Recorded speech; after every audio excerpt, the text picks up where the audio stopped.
મીઠી મધુરી વાત ભાગ આવ્યા 110 તારીખ 11/4/2026 વચનામૃત ચાલે છે મધ્યનું 45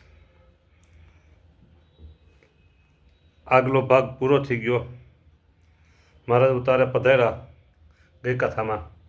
પછી તે જ દિવસ સાંજને સમયે સભા મહારાજ બિરાજમાન થયા. આરતી હરાઈ હતી ત્યારે સંધ્યાકાળે. પછી મહારાજ વાત કરી કે સાત્વિક કર્મ કરીને દેવલોકમાં જાય, રાજસ કર્મ કરીને મધ્યલોકની પ્રાપ્તિ થાય, તામસ કર્મ કરીને અધોગતિને પામે. તેમાં કોઈ એમ આશંકા કરે કે રાજસ કર્મ કરીને મનુષ્યલોકની પ્રાપ્તિ થાય છે, ત્યારે તો સર્વે મનુષ્યને સુખ દુઃખ સરખું જોઈએ. તો એનો ઉત્તર એમ છે જે એક રજોગુણ છે, તેના દેશ કાળાદિકને યોગ્ય કરીને અનંત પ્રકારના ભેદ પડે છે રજોગુણના. માટે રાજસ કર્મનો એક સરખો નિર્ધાર રહેતો નથી. કેટલા ભેદ પડે છે? અનંત ભેદ પડે છે, અનંત પ્રકારના ભેદ પડે છે. એટલે બધાને સુખ દુઃખ આખું હોય નહીં. હા, બરાબર. કાલે મારો જન્મ દિવસ હતો. સાથે બીજા લોકોને ઘણા હોય, એક હોય ને. એમાં એક મોટી વ્યક્તિનો પણ કાલે જન્મદિવસ હતો. બહુ મોટી વ્યક્તિ, નામ નથી લેવું, તમે ઓળખો. પછી એક વ્યક્તિ એમ બોલ્યા કે આપણો એની ઘરે જન્મ થયો હોત તો. કેની ઘરે? ના, એમ નહીં કે આપણે થોડાક વહેલા જન્મી ગયા, મોડા જન્મ્યા હોત અને એની ઘરે જન્મી તો કેવું કે જેનો જન્મદિવસ હતો એની ઘરે આને જન્મવું છે. બોલો. કારણ કે અહીંયા સુખ સાહેબી દુનિયાના છે. હા, એટલે બધાને એક સરખો ભાવ રહેતો નથી. મનુષ્ય લોકમાં પણ બધાને એક સરખું હોતું નથી, ભેદ છે બધે. હા, એટલે મહારાજ ચોખ્ખું કીધું કે ત્યાં તો સર્વે મનુષ્યને સુખ દુઃખ સરખું જોઈએ. તો એનો તો ઉત્તર એમ છે જે એક રજોગુણ છે, તેના દેશ કાળાદિકને યોગ્ય કરીને અનંત પ્રકારના ભેદ થાય છે.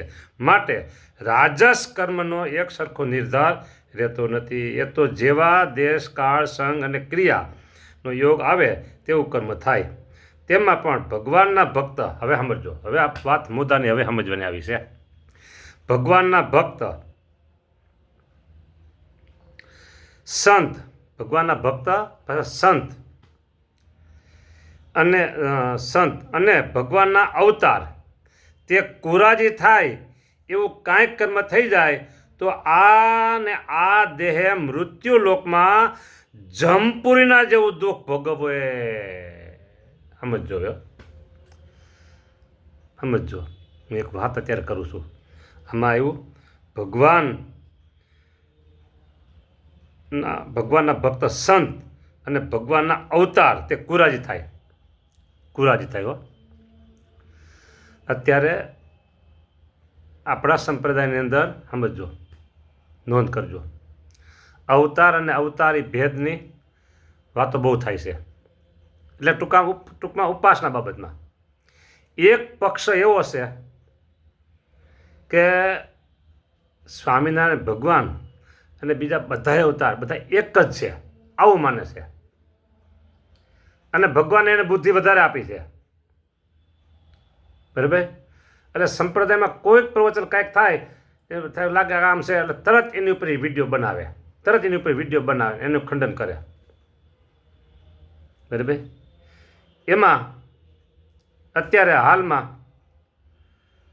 ઘણા બધા ઉપાસના અંગેના વિડીયા બન્યા. એમાં અમુક નામ તો લેવા જ પડે. નીડર વક્તા હોય તો સ્પષ્ટ નામ લઈ એને વાત કરેલી છે. એમાં એને વિડીયા બનાવ્યા અને એટલું એ માણસ એ વક્તા ઉપર બોલ્યો છે, એ માણસ એટલું બોલ્યો છે એમ થાય કે આની બુદ્ધિ જ ફરી ગઈ છે. આની બુદ્ધિ ફરી ગઈ છે એટલે માને હળી ગઈ છે, હું તો ત્યાં સુધી કહું. અને એક સારા સંતનો બહુ એટલે બહુ એને કુરાજીપો લીધો છે. હા, બહુ કુરાજીપો લીધો છે. હા, અને બીજા એ વિડીયો સાંભળીને ઘણા બધા નારાજ થયા છે. હા, હવે અહીંયા એમ કહે છે સ્વામિનારાયણ ભગવાન કે ભગવાનના ભક્ત સંત અને ભગવાનના અવતાર તે કુરાજી થાય એવું કાંઈક કર્મ થઈ જાય તો આ ને આ દેહ મૃત્યુલોકમાં જમપૂર્ણના જેવું દુઃખ ભોગવે. રાહ જોવાની રહી, આવશે જ એને, એ દુઃખ આવશે જ. બરાબર, ચારે બાજુ ઉંદરડાના ભોણમાં હાથ નાખીએ ને તો ક્યારેક કોઈક ડસી જાય, ખાલી હોય ત્યારે વાંધો નહીં. પણ એમાં સારા એક સંત, હું નામ નથી દેતો, ઘણા ઓળખી જાય, ખબર પડી જાય, સારા એવા સંત ભગવાનની સાથે જોડાયેલા, અંતર્મુખી જીવન, પંચવર્તમાન પાડનારા, સંપૂર્ણ સાધુતાના ગુણે યુક્ત એવા સંતનો એ માણસે બહુ દ્રોહ કર્યો છે એના વિડીયા બનાવીને. હા, બહુ દ્રોહ કર્યો છે. પણ એ સંત માફ કરી દે છે, ભગવાન કોઈ દી માફ નહીં કરે. ભગવાન કોઈ દી માફ ન કરે. એવું કાંઈક કર્મ થઈ જાય તો આ ને આ દેહ મૃત્યુલોકમાં જમપુરીના જેવું દુઃખ ભોગવે. અને જો હવે સાંભળજો, ભગવાન ને ભગવાનના ભક્ત રાજી થાય એવું કર્મ કરે તો આ ને આ દેહ પરમપદ પામ્યા જેવું સુખ ભોગવે. બોલો, ભગવાન કે ભગવાનના ભક્ત સંત એ જો રાજી થાય એવું કંઈક કર્મ કરે, કર્મ એટલે કામ, ક્રિયા કરે કંઈક, તો આ ના દેહ પરમપદ પામ્યા જેવું સુખ ભોગવે. બોલો, આવી વાત છે. અને ભગવાન ને ભગવાનના સંતને કુરાજી કરે ને તેણે જો સ્વર્ગમાં ગયા જેવું કર્મ કર્યું હોય તો પણ તેનો નાશ થઈ જાય અને નરકમાં પડવું પડે. કાંઈક સારું કર્મ કર્યું એમ થાય કે આને સ્વર્ગની પ્રાપ્તિ થાય, પણ જો એમાં ભગવાનના ભક્ત, ભગવાનના અવતાર કુરાજી થઈ ગયા, ભગવાન ને ભગવાનના સંતને કુરાજી કરે છે, તેણે જો સ્વર્ગમાં ગયા જેવું કર્મ કર્યું હોય તો પણ તેનો નાશ થઈ જાય અને નરકમાં પડવા જેવું દુઃખ ભોગવે. હા, એક હરિભગત અવારનવાર મને કહે કે અમારા બાપુજી એમ કહેતા કે સંત છે ને અગ્નિ સ્વરૂપ છે, તાપી લેવાય અગ્નિથી, આમ દૂરથી તાપી લેવાય. કે શિયાળો હોય ને તો અંદર હાથ ન નખાય, અંદર હાથ નાખે તો હળગી જાય. હા, ઘણાય અંદર હાથ નાખે છે અને પાછા ડંફાસ મારે, ભલે મને આમ થાય, ભલે મને આમ થાય, ભલે મને આમ થાય, તો ઘણું બોલે છે. બરાબર, દીકરા મારાઓ, અત્યારે મને એની ઉપર એમ થયું ને એટલે કહું, દીકરા મારાઓ જોજો, તમે જોજો ને. હા, સ્વામિનારાયણ પૂર્વીય ભગવાન છે, રાય રાયના લેખા લેશે, કોઈને છોડશે નહીં, કોઈને છોડશે નહીં, સમજી રાખજો. નારદ મેરે સંત સે અધિક ન કોઈ. બરાબર, ભગવાન વિષ્ણુ ભગવાન એમ કહે છે નારદજીને, નારદજી મને મારા સંત જેવા વાલા છે ને એવું બીજું કોઈ વાલું નથી, કોઈ વાલું નથી મને સંત વાલા જેવા. હા, એ એમ કહે છે મને મારો હાથ વાલો નથી, મને મારા અર્ધાંગના લક્ષ્મીજી એ પણ એટલા વાલા નથી કે જેવા મને મારા સંત વાલા છે. હા, આખો શ્લોક છે. એ દીકરા મારા તમે જોજો, તમારું જે લેવલ બુદ્ધિનું ઊંચું ગયું છે ને એટલે તમે વધારે ગમે તેને વિદ્યા બહાર પાડા કરે, એટલે આમ છે, એટલે આમ છે, ચેલેન્જ ફેંકે, પાછા પડકાર ફેંકે. અમે વિનય સાથે વિવાદ કરવા, શાસ્ત્ર કરવા તૈયાર છીએ કે. હા, પણ બુદ્ધિ આસુર ભાવને પામી ગઈ છે, બુદ્ધિ આસુર ભાવને પામી ગઈ છે. હા, એમાં ફેર નહીં. ભગવાન સૌનું મંગલ કરજો. બસ, ભગવાન ને ભગવાનના સંત કુરાજી રાજી થાય એવું કર્મ કર્યું હોય ને તેને જો નરકમાં, હવે ટોન બદલો, ઓમાં સ્વર્ગમાં જવાનું કે એવું કર્મ કર્યું હોય અને ભગવાન કે ભગવાનના સંતો કુરાજી લે તો નરકમાં જવું પડે. હવે ટોન શું બદલો કે ભગવાન અને ભગવાનના સંત રાજી થાય એવું કર્મ કર્યું હોય ને તેને જો નરકમાં જવાનું પ્રારબ્ધ હોય, નરકમાં જવાનું પ્રારબ્ધ હોય ને ભગવાન કે ભગવાનના સંતને રાજી કરાવો, બરાબર, તો પણ તે ભૂંડા કર્મનો નાશ થઈ જાય અને પરમ પદને પામે, એટલે કે ભગવાનના ધામને પામે. આટલું કીધું. બોલો, આવી મોટી વાત છે.